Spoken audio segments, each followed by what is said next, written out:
반갑습니다. 하나님 말씀 보겠습니다. 에베소서 1장 9절 10절입니다. 그 뜻의 비밀을 우리에게 알리신 것이요 그의 기뻐하심을 따라 그리스도 안에서 때가 찬 경륜을 위하여 예정하신 것이니 하늘에 있는 것이나 땅에 있는 것이 다 그리스도 안에서 통일되게 하려 하심이라. 아멘. 성경 핵심 교리를 강의하면서 지금 우리는 하나님, 신론에 대해서 공부하고 있습니다. 신론 중에서 특별히 우리가 믿는 하나님은 삼위일체 하나님인데 삼위일체 하나님에 대해서 공부하고 있습니다. 우리가 삼위일체 하나님으로 믿는 것은, 우리가 믿는 하나님은 하나님의 자기 계신 성경에서 말씀하시는 하나님을 믿습니다. 그 성경에서 말씀하시는 하나님은 기독교의 유일하고 독특한 삼위일체 하나님입니다. 그래서 삼위일체 하나님에 대해서 성경이 진술하는 세 가지를 여러분에게 말씀드렸는데, 삼위일체 하나님을 우리가 믿을 때 이 세 가지 진술을 꼭 기억해야 됩니다. 첫 번째로 하나님은 세 위격이시다. 성부와 성자와 성령 세 위격이시다. 두 번째로 각 위격은 완전한 하나님이시다. 그런데 세 번째로 중요한 것은 하나님은 한 분이시다. 이 세 가지 진술을 꼭 기억해야 될 것입니다. 다시 한번 복습해 보겠습니다. 하나님은 성부, 성자, 성령 세 위격이시다. 두 번째로 각 위격, 성부, 성자, 성령은 완전한 하나님이시다. 그런데 세 번째 중요한 것은 하나님은 한 분이시다. 그래서 삼위일체라는 말, 트리니티라는 말 자체가 한 분인데 세 분, 세 분인데 한 분, 이해할 수가 없는 거예요. 신비한 연합이고 한 분 하나님, 기독교의 절대적인 하나님을 우리가 믿는 것이지요. 그래서 지난 시간까지 삼위일체 세 가지 진술을 강론적으로 성경을 찾아서 말씀을 드렸고, 특별히 지난주에는 삼위일체 교리에 대한 오해들을 말씀을 드렸습니다. 삼위일체 교리의 오해가 여러 가지 방향으로 나타나는데 그 나타나는 증상들을 정리하는 기준이 있어요. 그것이 바로 성경에서 말하는 삼위일체 하나님에 대한 세 가지 진술입니다. 예를 들자면 양태로는 서로 다른 시간에 서로 다른 유형으로 하나님이 존재한다는 거예요. 구약에서는 성부 하나님으로, 신약에서는 성자 그리스도로, 그리고 성령 강림 이후에는 성령 하나님으로 존재한다는 것이죠. 각각 다른 시대에 각각 다른 유형으로 존재한다. 이것이 양태론인데, 이것이 바로 첫 번째 진술인 하나님은 성부, 성자, 성령 삼위로 계신다. 이 첫 번째 진술을 부정하는 것이 되지요. 그 다음에 역사적으로 아주 중요한 아리우스주의가 있는데, 아리우스주의는 성자가 성부로부터 낫다는 거예요. 그래서 골로새서 1장 15절에 나와 있는 모든 피조물보다 먼저 나신이라는 말을 오해해가지고 성자가 성부로부터 태어났다, 그렇게 해석을 합니다.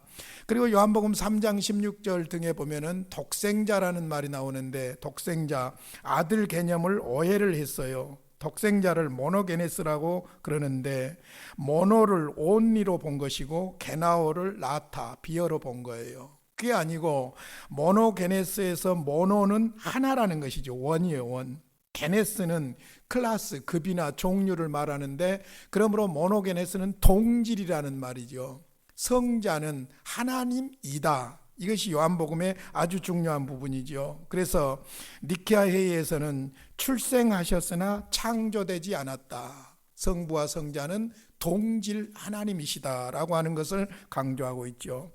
그 다음에 종속설이라는 것이 있는데, 종속설은 성자와 성령이 성부에게 속했다는 것입니다.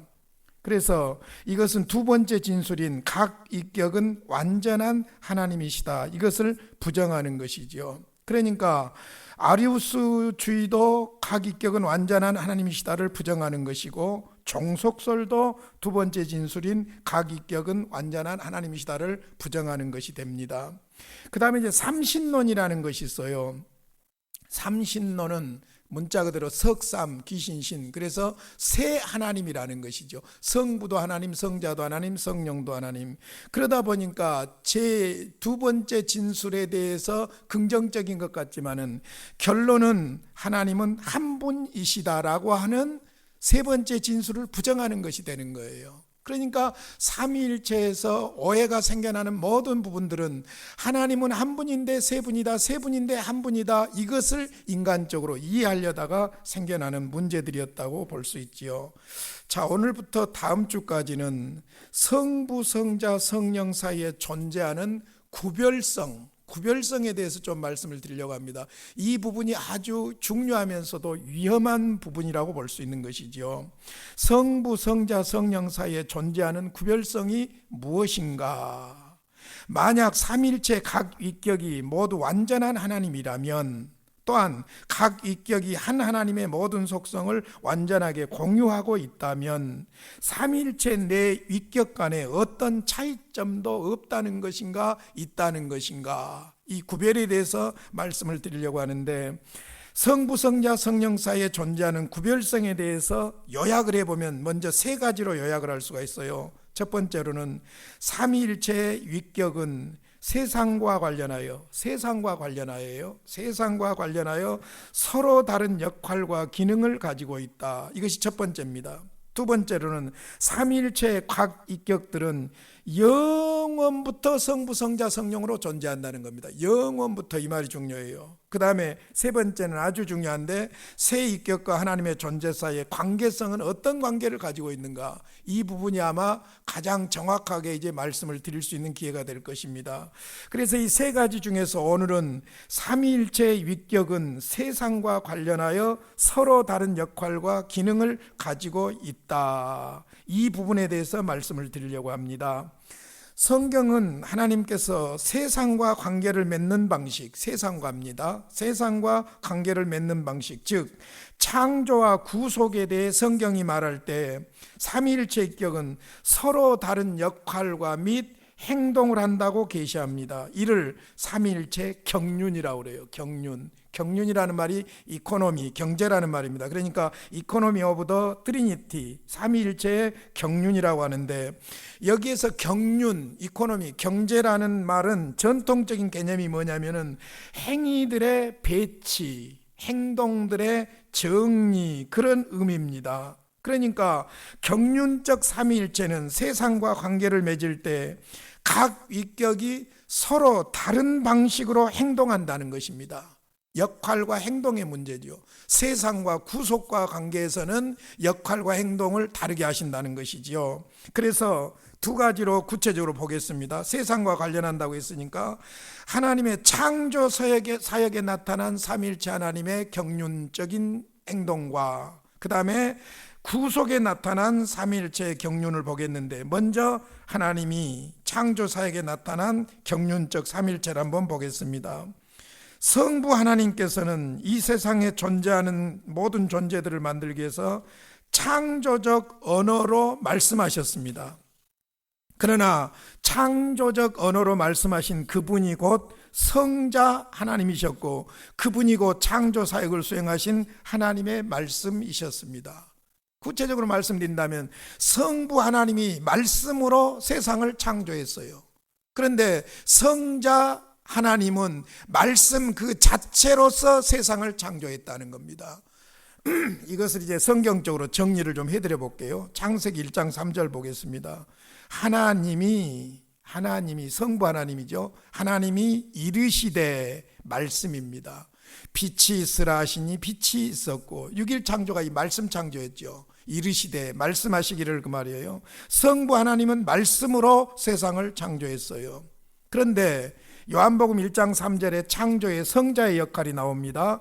만물이 그로 말미암아 지은 바 되었으니, 여기에 그는 요한복음 1장 1절에서 말하는 태초부터 계셔오신 말씀이신 성자를 말합니다. 그로 말미암아 지은 바 되었으니, 지은 것이 하나도 그가 없이는 된 것이 없느니라. 그러니까 성부도 창조주고 성자도 창조주고, 성부는 말씀을 통해서 창조하셨고 성자는 말씀 그 자체로서 창조하셨다는 것이죠. 골로새 1장 16절에도 성자의 창조를 이야기합니다. 만물이 그에게서 창조되되 하늘과 땅에서 보이는 것들과 보이지 않는 것들과 혹은 왕권들이나 주권들이나 총지자들이나 권세들이나 만물이 다 그로 말미암고 그를 위하여 창조되었고, 그러니까 성자가 창조했고 성자를 위해서 창조했고 그러므로 피조물들은 성자를 위해서 존재한다는 것이지요. 그러니까 창조 사역에 있어서 성부의 역할과 성자의 역할을 말씀하고 있습니다. 성령 하나님도 창조의 역사에 있어서 다른 방식으로 활동을 하셨어요. 그는 수면 위에 운행하셨다고 창세기 1장 2절에 분명히 말씀하고 있죠. 그러니까 창조 안에서 하나님의 존재가 드러나고 유지되도록 성령께서 역사하신 것이지요. 창세기 1장 2절을 보겠습니다.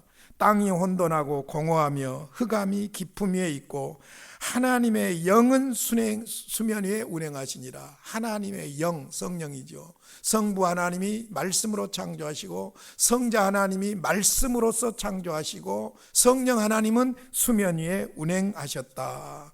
시편 33편 6절에 보니까 여호와의 말씀으로 하늘이 지음이 되었으며 그 만상을 그의 입기운으로 이루었도다. 입기운, 성령 하나님을 말하죠.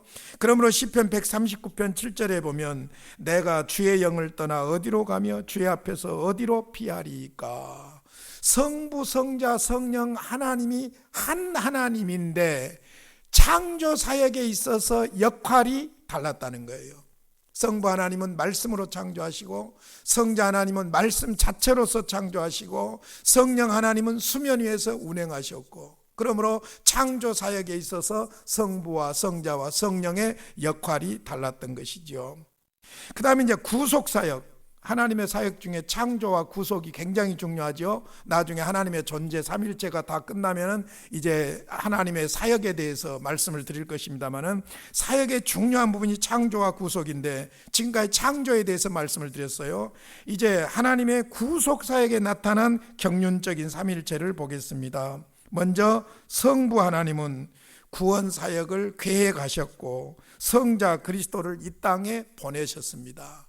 아주 중요한 삼위일체 하나님의 구속 사역의 성부의 역할이에요. 성부 하나님은 구원 사역을 계획하셨습니다. 성자 그리스도를 이 땅에 보내셨습니다.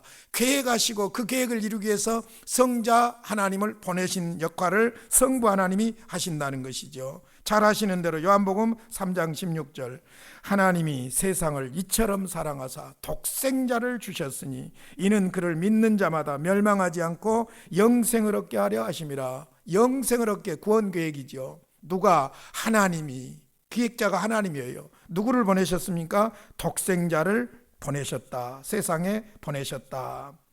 갈라디아서 4장 4절과 5절에 보니까 때가 참에 하나님이 누구예요? 성부 하나님이죠. 성부 하나님의 계획하신 때가 참에 성부 하나님께서 그 아들을 보내사 성자를 보낸 것이죠.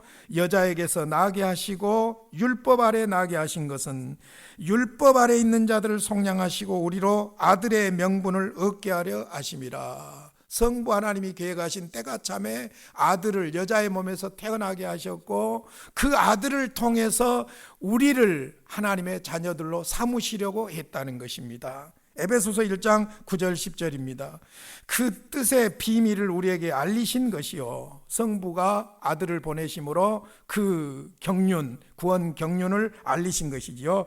그의 기뻐하심을 따라 그리스도 안에서 때가 찬 경륜을 위하여 예정하신 것이니 하늘에 있는 것이나 땅에 있는 것이 다 그리스도 안에서 통일되게 하려 하심이라. 그리스도 안에서 모든 것이 통일되게 하는 하나님의 구원 계획을 위해서 하나님께서 독생자를 보내셨다는 것입니다. 그러니까 우리가 받은 구원의 역사는 성부, 성자, 성령 삼위일체 하나님의 역사인데 성부 하나님께서 영원 전부터 구원을 계획하시고 그 계획을 이루시기 위해서 성자 하나님을 보내셨다. 이게 성부의 역할입니다. 그 다음에 이제 성자의 역할을 보겠습니다.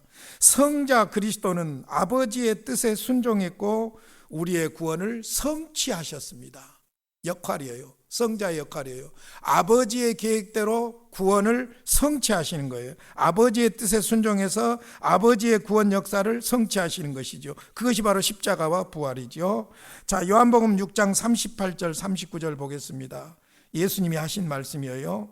내가 하늘에서 내려온 것은 내 뜻을 행하려 함이 아니요 나를 보내신 이의 뜻을 행하려 함이니라. 보내신 분이 아버지고 보냄을 받은 분이 성자의 역할이에요. 그러니까 그분의 뜻을 행하기 위함이다.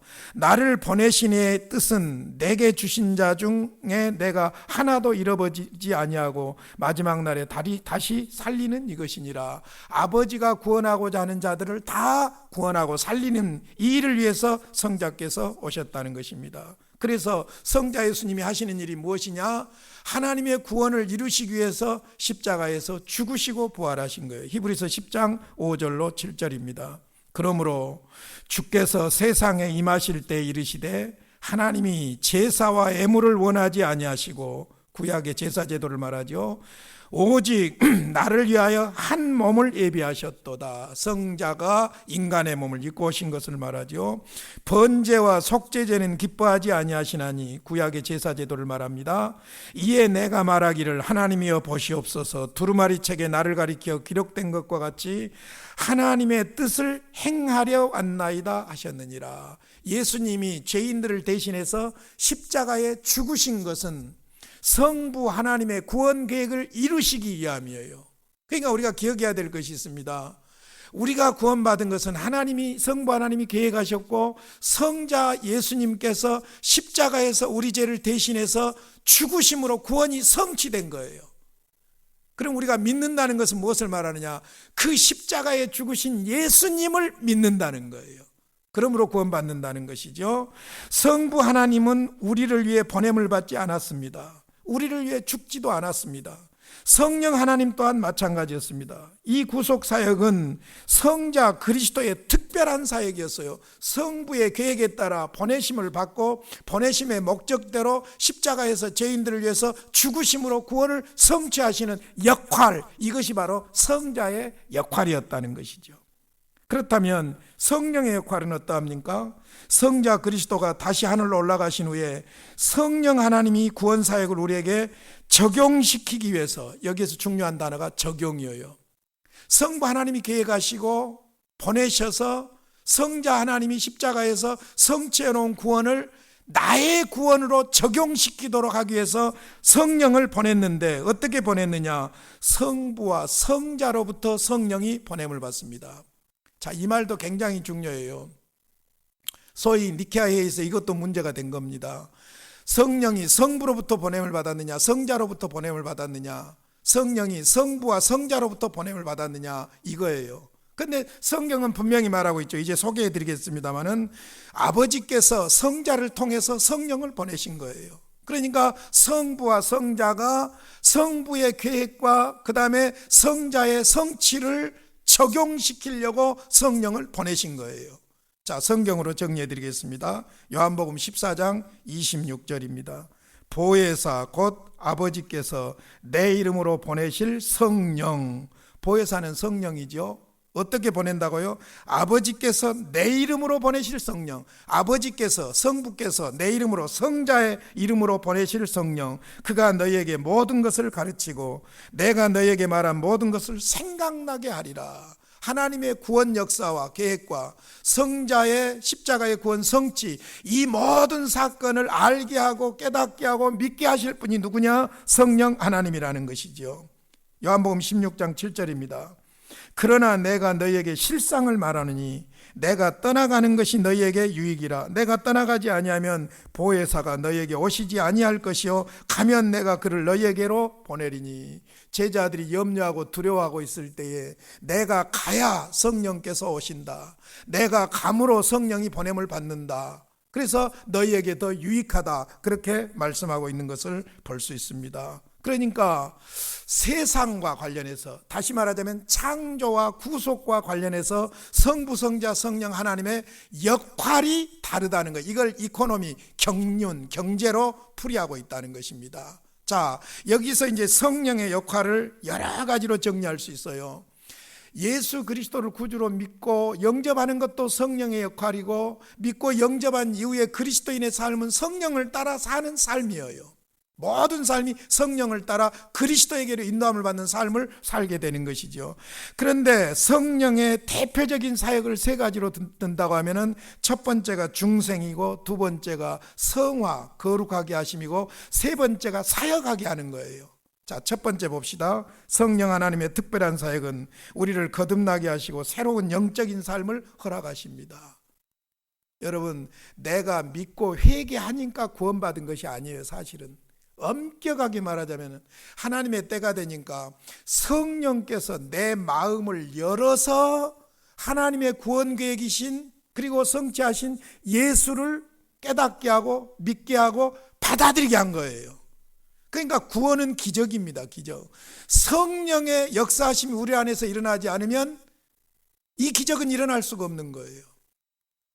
요즘 코로나로 인해서 신천지가 난리가 나고 있는데, 여러분 어떤 사람들이 신천지에 빠질까 그런 이야기를 하지만은 예수 그리스도의 복음을 정확하게 알지 못하면 누구라도 신천지에 빠질 수 있는 가능성이 있는 거예요. 왜? 우리 안에 종교성은 있는데 성령께서 진정으로 역사하지 않았다는 거예요. 그러니까 거듭남의 역사는 성령에 의한 역사예요. 자, 제가 성경을 증명해 드리겠습니다. 요한복음 3장 5절로 8절입니다. 예수께서 대답하시되 진실로 진실로 내게 이르노니 사람이 물과 성령으로 나지 아니하면 하나님 나라에 들어갈 수 없느니라. 물과 성령, 성령으로 거듭나야, 성령이 적용해 주셔야 예수를 구주로 믿게 되고 구주를 믿어야 구원받고 하나님 나라에 들어갈 수 있다는 것이죠. 육으로 난 것은 육이요 영으로 난 것은 영이니 내가 내게 거듭나야 하겠다는 말을 놀랍게 여기지 말라. 바람이 힘으로 불매 내가 그 소리를 들어도 어디서 와서 어디로 가는지 알지 못하나니 성령으로 난 사람도 다 그러하니라. 성령의 역사는 소리가 없지만은 보이지도 않지만은 분명히 역사하신다는 거예요. 그래서 여러분 아셔야 될 것이 있어요.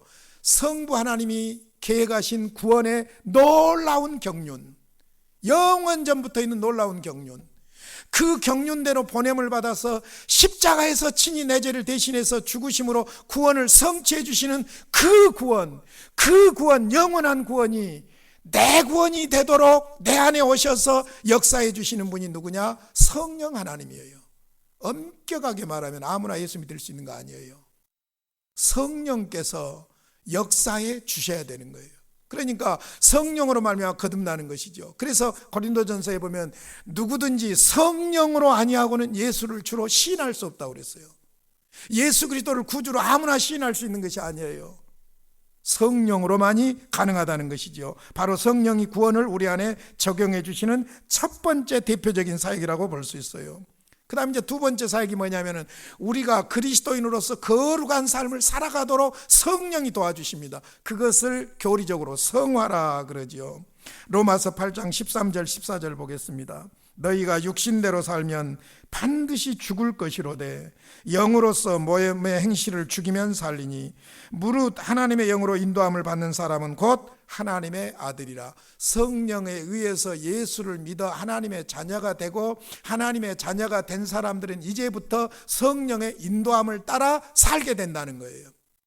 성령께서 우리를 그리스도에게 인도함으로 말미암아 그리스도의 음성을 듣게 되고 그리스도의 성품을 닮아가게 되고 그러므로 말미암아 우리는 시간이 흐를수록 세월이 흐를수록 그리스도를 닮아가는 거룩한 삶을 계속해서 추진해 갈 수가 있는 것이죠. 단순한 윤리 문제가 아니에요. 단순한 도덕 문제가 아니에요. 성령의 역사예요. 그러니까 거룩하게 살기를 원한다면 내가 또 무엇을 하려고 막 하지 말고 그러기 전에 성령의 인도하심을 구해야 돼요. 성령의 인도하심을 따라야 돼요. 로마서 15장 16절 보겠습니다. 이 은혜는 곧 나로 이방인을 위하여 그리스도 예수의 일꾼이 되어 하나님의 복음의 제사장 직분을 하게 하사 이방인을 제물로 드리는 것이 성령 안에서 거룩하게 되어 받으실 만하게 하려 하심이라. 성령께서 내 안에서 역사하셔서 복음을 위해서도 일하게 하신다는 것이죠. 베드로전서 1장 2절입니다. 곧 하나님 아버지의 미리 하심을 따라 성령이 거룩하게 하심으로. 자, 누가 거룩하게 한다고 했습니까? 성령이 거룩하게 하심으로 순종함과 예수 그리스도의 핏부림을 얻기 위하여 택하심을 받은 자들에게 편지하노니 은혜와 평강이 너희에게 더욱 많을지어다. 믿는 사람들은 어떤 사람들이냐? 성령이 거룩하게 하심을 따라 순종하는 사람들이에요. 그러니까 성령을 통해서 우리는 거룩한 삶을 계속해서 추구해 갈 수가 있는 것이지요. 그러니까 성령의 대표적인 사역이 첫째 중생하게 한다, 거듭나게 한다. 두 번째로 거룩한 삶을 살아가도록 한다. 이것이 그리스도인들의 가능성이에요. 세 번째로는 능력을 주셔서 혹은 은사를 주셔서 사역하게 하십니다. 그래서 성령 하나님은 우리에게 권능을 주셔요. 최초의 기독교의 출발도 성령이 임해야 시작되는 것이었어요. 사도행전 1장 8절입니다. 오직 성령이 너희에게 임하시면 너희가 권능을 받고 예루살렘과 온 유대와 사마리아와 땅끝까지 이르러 내 증인이 되리라 하시니라. 먼저 성령이 임해야 돼요. 사도들이 막무가내로 복음을 전한 것이 아니었어요. 성령이 오시니까 능력을 받고 예수 그리스도의 복음, 십자가와 부활을 전하게 된 거예요. 뿐만 아니라 우리에게 그리스도인으로서의 직분을 주실 뿐만 아니라 그 직분을 감당할 수 있도록 은사를 주시는 분도 성령이에요. 자, 고린도전서 12장 7절로 11절입니다. 각 사람에게 성령을 나타내심은 유익하게 하려 함이라. 성령의 역사하심은 그렇다는 겁니다. 어떤 사람에게는 성령으로 말미암아 지혜의 말씀을, 어떤 사람에게는 같은 성령을 따라 지식의 말씀을, 다른 사람에게는 같은 성령으로 믿음을, 어떤 사람에게는 한 성령으로 병 고치는 은사를, 어떤 사람에게는 능력 행함을, 어떤 사람에게는 애언함을, 어떤 사람에게는 영들 분별함을, 다른 사람에게는 각종 방언 말함을, 어떤 사람에게는 방언들 통역함을 주시나니 이 모든 일은 같은 한 성령이 행하사 그의 뜻대로 각 사람에게 나눠주시는 것이니라. 11절에서 아주 중요한 말씀이 있어요. 이 모든 일은 같은 한 성령이 행하사, 성령께서 주신다는 거예요. 같은 한 성령이 행하사 그의 뜻대로 각 사람에게 나누어 주시는 것이니라. 성령이 주신 것이라는 거예요. 그러므로 우리가 성령으로 말미암아 거듭난 사람들에게는 성령을 따라 주어지는 직분이 있고 사명이 있고, 그 직분과 사명은 감당할 수 있도록 성령께서 은사를 주시는 줄로 믿습니다. 그러니까 우리가 주의 일을 할 수 있다 없다 말하는 것도 교만이에요. 그리고는 주의 일을 하면서 내가 했다고 생각하는 것도 교만이에요. 중요한 것은 성령께서 힘을 주시도록 기도해야 되고, 그 다음에 일을 한 이후에도 성령께서 주신 힘으로 했기 때문에 우리가 자랑할 것이 없는 거예요. 특별히 우리 그리스도인들은 무엇을 하든지 성령의 도우심을 구해야 돼요. 저는 목사로서 설교자지요. 설교자로서 두렵고 떨림으로 계속해서 간구하는 기도 제목이 뭐냐면 성령의 능력과 성령의 나타남이에요. 성령께서 역사해 주시길 위해서 기도해요. 성령이 말씀을 통해서 말씀만을 전하도록 기도하고, 성령께서 듣는 자들의 귀를 열어서 들을 수 있게 해달라고 기도하는 것이죠. 이런 측면에서 이제 성부, 성자, 성령 삼위 하나님은 어떤 구별이 있는 것이 아니라, 차이가 있는 것이 아니라 역할이 있다는 겁니다. 역할이 창조에 있어서도 그렇고 구속 경륜에 있어서도 그렇다는 것이죠. 일반적으로 성령 하나님의 사역은 성부 하나님이 계획하시고 성자 하나님이 시작하신 일을 완전하게 하시죠. 어찌됐든 성부, 성자, 성령 삼위 하나님은 한 하나님이신데 분리할 수 있고 나눌 수 있고 그런 것이 아니라 역할이 다를 수 있다는 것입니다. 그래서 창조의 역사에 있어서나 구속의 역사에 있어서 다릅니다. 그래서 사실 우리가 받은 구원은 엄청난 건데요, 에베소서 1장에 있는 대로 성부, 성자, 성령, 우리가 믿는 삼위일체 하나님의 영원한 구원 계획과 현재적인 성취에 의해서 우리에게 구원이 온 거예요. 그러므로 구원은 성경에서 자기를 계시하시는 성부, 성자, 성령 하나님에 의한 역사입니다. 말씀을 요약해 보겠습니다. 삼위일체 각 위격은 모든 속성에 있어서는 동일한 존재입니다. 속성에 있어서 동일합니다. 피조 세계와는 서로 다르게 관계를 맺어서 역할을 합니다. 성자 하나님과 성령 하나님은, 성부 하나님과 신적 본성은 동일합니다. 동일해요. 그럼에도 불구하고 역할에 있어서는 성부 하나님께 종속되어 있습니다. 역할에 관해서입니다. 오해가 없기를 바랍니다. 역할에 관해서요. 삼위일체 하나님 이 교리가 굉장히 중요하면서도 굉장히 오해하기 쉬운 부분들이 있습니다. 이런 부분들을 탈피할 수 있는 길이 뭐냐면은 성경이 계시하는 삼위일체 하나님의 진수를 그대로 붙잡는 거예요. 이해하려고 하지 말고요. 다시 복습해보고 말씀을 마치겠습니다. 자, 첫째는 뭐라고요? 하나님은 성부, 성자, 성령 세 위격이시다. 두 번째로는요, 각 위격은 완전한 하나님이시다. 성부도 하나님, 성자도 하나님, 성령도 하나님이시다. 그런데 세 번째로는 하나님은 한 분이시다. 이걸 분명하게 붙잡아야 돼요. 억지로 이해하려고 하지 말고, 우리가 믿는 성부, 성자, 성령 삼위일체 하나님은 기독교의 독특한 하나님이시고 유일한 하나님이시고 흉내낼 수 없는 하나님입니다. 우리는 그 하나님, 그 창조주, 그 구속자이신 하나님을 믿습니다. 성부, 성자, 성령 삼위일체 하나님 안에서 구원의 삶에 있어서 승리하시기를 주님의 이름으로 축원합니다. 우리 아버지 감사합니다. 성부, 성자, 성령 삼위일체 하나님을 믿습니다. 창조에 있어서도 구원에 있어서도 하나님의 삼위일체 하나님의 구속 경륜을 믿습니다. 나에게 미쳐오는 이 놀라운 구원에 감격하며 믿음으로 승리하게 하시고 삼위일체 하나님께 경배와 감사를 드리는 삶이 되게 하여 주시옵소서. 예수님의 이름으로 기도하옵나이다. 아멘.